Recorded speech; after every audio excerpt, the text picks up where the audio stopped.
武汉肺炎疫情全球扩散开来，中央流行疫情指挥中心坦言，现在得全力来防堵欧美等国第二波的疫情回流攻击。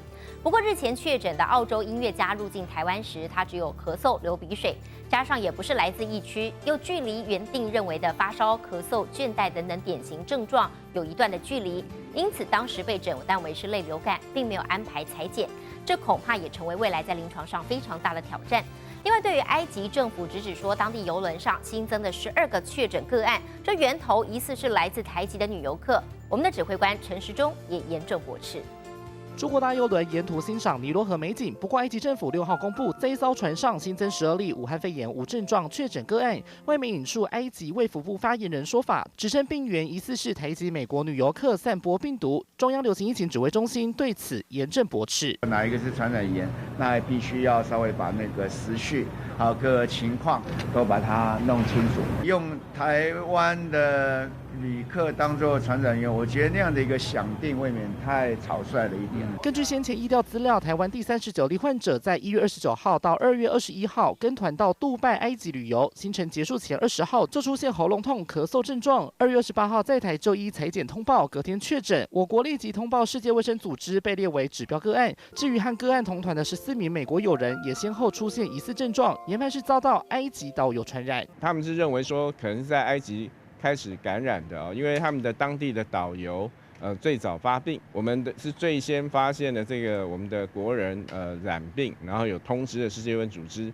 那在埃及还有他的美国友人回到美国之后也继续调查，有些外电就是直接写指标病例啦，那可能是外电自己理解错误啦，我们还会来了解。赶紧澄清，台籍旅客只是指标个案，并非感染源。面对武汉肺炎朝全球扩散，日前确诊的澳洲音乐家入境台湾，只有咳嗽、流鼻水，距离原先认定的发烧、咳嗽、倦怠等确诊症状还差一段距离。指挥中心坦言，必须守住防线，接下来得全力防堵欧美等国第二波疫情的回流攻击。武汉肺炎防疫战挑战才正要开始。记者陈子凡、林一新台北报道。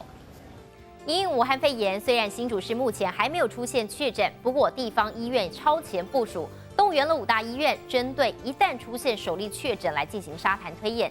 像是马偕纪念医院就设置了疫病门诊来落实病患分流。中央流行疫情指挥中心的指挥官陈时中在今天一早也现身参加演练。疫病门诊摆户外，个案送进来，量体温、视讯诊疗一条龙展开。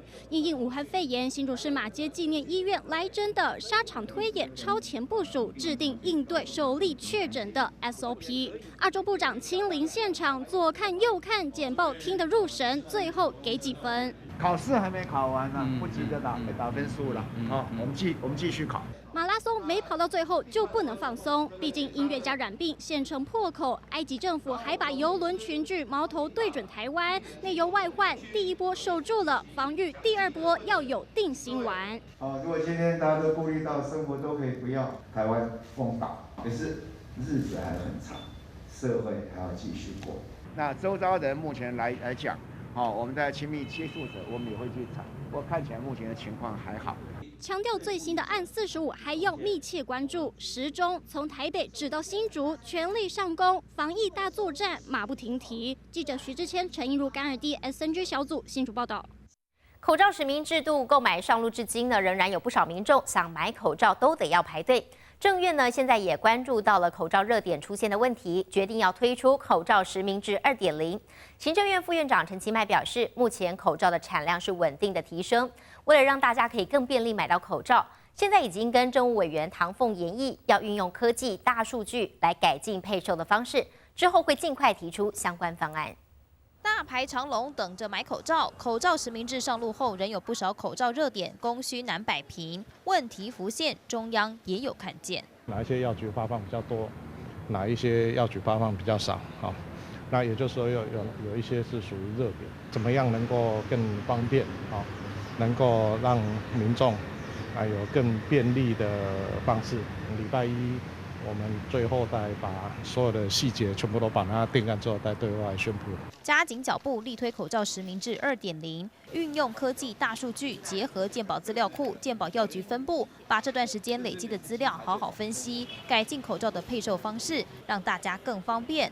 傅格奎、陈其迈挂保证，幕后还有这位 IT 大臣助攻。因为药局它毕竟有它的营业的时间嘛，在这个营业的时间里面比较不方便取得口罩的民众，可以用别的方式来取得口罩。口罩地图等等，主要还是社群的朋友跟就是健保署很辛苦的开发者的开发，我只是就是居中协调而已。口罩产能稳定提升，就看升级版的口罩实名制如何补足缺失。记者纵报。因武汉肺炎疫情升温，中央疫情指挥中心征调全台的医护人员，针对进加护病房的医护来研拟发放危险津贴。原本规划是医师1天1万元，护理人员1天5000。不过，其实医护两者呢是暴露在相同的风险之下，而且护理师接触病患的时间更长。因此，疫情指挥中心指挥官陈时中表示，目前正在研议把医护的津贴拉平，都是每天1万块钱。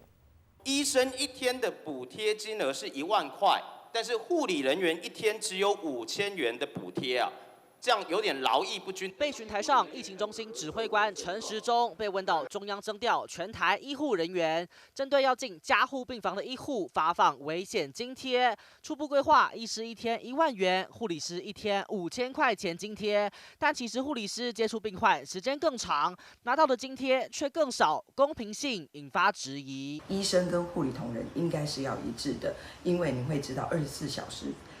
待在个案身边的就是护理同仁，那您也可以看到这次的这个病房感染，其实受到危险的也是我们第一线的病房护理同仁。听到护理界的声音，陈时中部长表态，正在争取预算，让医护津贴标准一致。风险或是危险津贴，我们是已经设成医师跟护理人员是一样的，已经有设一样了吗？一样的都1万。部长积极替医护争取应得的补贴，但针对医院管制陪病人数，民进党立委当场对部长开枪。因会使轮替来陪伴啦，但是讲要做伙来陪伴我们大概很难同意。你最辛苦的就是内行人，莫讲外行话啦。你若安尼讲，无采讲我对你的尊重。对于立委要求开放陪病限制，陈时中坚决婉拒，因为国内很多确诊病例都是在院内感染。面对来自民代的压力，陈时中以指挥官的高度，坚决守住防疫底线。记者林晨贤、林明嘉台北报道。社头许多的织袜厂现在迎来了一波疫情商机，因为业者把电动织袜机拿来织口罩套，1分钟可织1个。不但包覆性更佳，也比市面上盛行的棉布口罩套成本更低。有织袜厂这一接就是40-50万片的大单，因为容易模仿又没有专利，预料国内的口罩套大单都会落在社头织袜厂。社头的丝袜厂机器不停赶工，做的不是丝袜，而是口罩套。设定它的那个规格，那做前后的这些直接缝口起来。业者在全自动织袜机上输入尺寸、棉纱比例，就能一体成型，1分钟可以织1个。这个口罩套以竹炭纱和棉纱、弹性尼龙纱制造而成，外形就像女生穿的裤袜，结成多节，经过定型和浸泡消菌，就可交货上市。我现在订单大概40万、40万片左右。那戴起来感觉如何？因为那种会比较厚，戴起来时间久之后会觉得，有窒息的感觉，就没办法呼吸。这种完全不会，我觉得它透气很好。另一家丝袜厂也接到大量订单，还特别加了花样跟除臭的高性能纤维，加上了银纤维之后，我们戴上在口罩套，然后戴上去的话比较不会有异味，那我们有一个除臭的功能。不过这种口罩套不能取代口罩，但可重复洗涤。医疗用口罩放在里面可以延长口罩寿命。武汉肺炎疫情蔓延，不少行业都受到影响，社头许多织袜厂却意外迎来疫情商机。记者戴永茂综合报道。